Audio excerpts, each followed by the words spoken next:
Israel, America और Iran के बीच जंग का आज तीसरा दिन है। शनिवार को शुरू हुई इस लड़ाई के पहले दिन ईरानी supreme leader Ayatollah Ali Khamenei की मौत हो गई। रविवार को अमेरिकी राष्ट्रपति डोनाल्ड ट्रंप ने कहा कि इन हमलों में 48 ईरानी नेता मारे गए हैं। इजरायली सेना के मुताबिक जंग के पहले 30 घंटों में 2000 से ज़्यादा बम गिराए गए हैं। इस दौरान फाइटर जेट्स ने 700 से ज़्यादा उड़ानें भरी हैं। ईरान ने जवाब में इजराइल समेत 9 देशों में की बेस पर हमले किए। इजरायली प्रधानमंत्री बेंजामिन नेतन्याहू ने कहा कि आने वाले दिनों में तेहरान पर हमले और तेज होंगे। खामनेई के मारे जाने पर ईरान में 40 दिन का राजकीय शोक और 7 दिन की छुट्टी घोषित कर दी गई है। ईरान में सत्ता संभालने के लिए फिलहाल 3 लोगों की एक अस्थायी समिति बनाई गई है। इसमें देश के राष्ट्रपति मसूद पज़ेश्कियान, न्यायपालिका के प्रमुख मोहसिन एजेही और धर्मगुरु अली रजा अराफी शामिल हैं। इजराइल और अमेरिका ने ईरान की राजधानी तेहरान समेत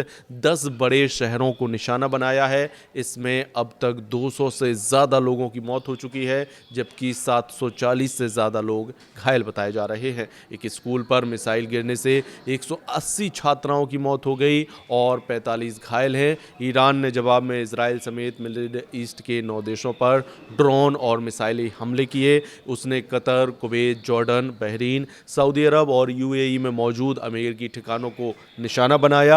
यूएई के सबसे ज़्यादा आबादी वाले शहर दुबई के पास होटल एंड रिसोर्ट और बुर्ज खलीफा के पास ड्रोन हमला किया।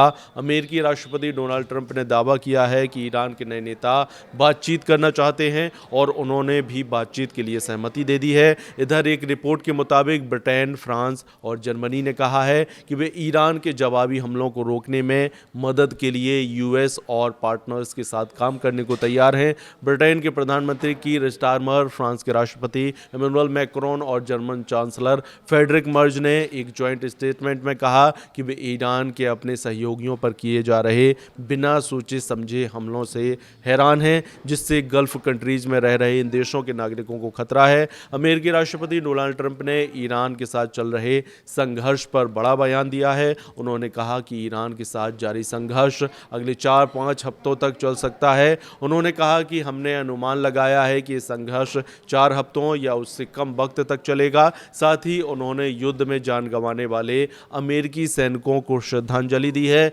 इधर ईरान पर इजराइल और अमेरिका के हमले के बीच अब हिजबुल्लाह की एंट्री हो गई है। बड़ी खबर यह है कि हिजबुल्लाह ने इजराइल के उत्तरी इलाके में हमले करने शुरू कर दिए हैं। लेबनान से हाफिया की तरफ हिजबुल्लाह के लड़ाके मिसाइल से हमले कर रहे हैं, जिससे इजराइल की सेना ने इंटरसेप्ट किया है। उत्तरी इजराइल में इस समय कई जगहों पर सायरन की आवाज़ें सुनाई दे रही हैं। ईरान इजराइल में चल रही जंग के बीच ईरानी विदेश मंत्री अब्बास अरागची ने कहा कि अमेरिकी और इजरायली हमलों के बावजूद उनके देश की सैन्य ताकत में कोई बदलाव नहीं आया है। अरागची ने दावा किया है कि ईरान अपने देश की रक्षा कर रहा है और इसका हर कदम कानूनी और वैध है। उन्होंने अमेरिका पर आक्रामकता का आरोप लगाया और कहा कि हमले के कुछ घंटे बाद ही ईरान ने जवाबी कार्रवाई कर दी। ईरान की तैयारी लंबे युद्ध की है। युद्ध जितने दिन चलेगा ईरान का पलड़ा भारी पड़ता जाएगा, क्योंकि ज़मीनी लड़ाई शुरू हुई तो अमेरिका की पोल खुल जाएगी।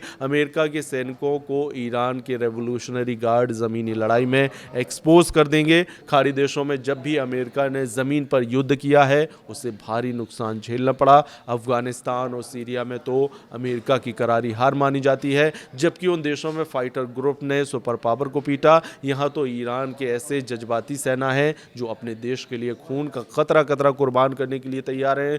ईरान की सेना से भी ज़्यादा खूंखार उसके रेवोल्यूशनरी गार्ड हैं, जिनकी वफादारी सुप्रीम लीडर से जुड़ी रहती है। लेकिन पारंपरिक हथियारों और सैन्य बल की संख्या से इस युद्ध का रुख तय होता दिख रहा है।